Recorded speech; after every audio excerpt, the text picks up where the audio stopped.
Did you know the down payment is not the only thing that you need to be considering when you're buying your home? Here are several other things that you're going to have to pay for.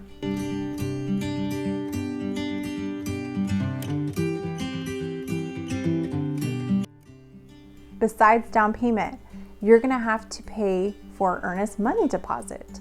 Now, the earnest money deposit is when you are writing an offer, you are proposing that you're going to be putting down a down payment to purchase the house.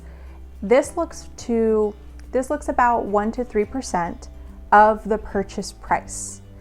This is due usually 3 days after your offer has been accepted. This earnest money deposit, or EMD, can go towards your down payment, the total of your loan, or even closing costs. Another expense is home inspections. Now, these are things that you're not wanting to skip. The top most popular inspections are home, roof, and termite. There are other inspections such as foundation, chimney, you name it. There are other inspections that you can order from different third parties.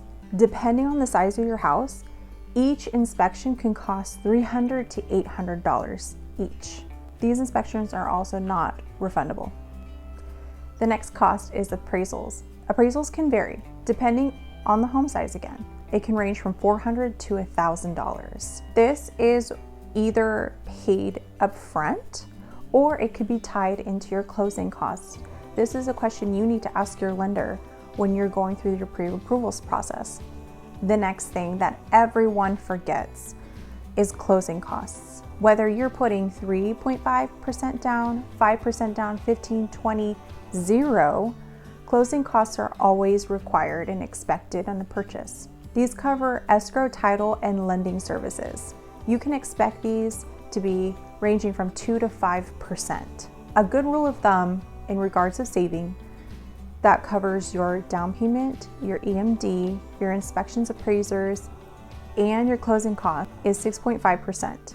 That will cover all of those fees. If you found my information helpful, make sure to like, subscribe, and comment if you have any questions, and have a great day.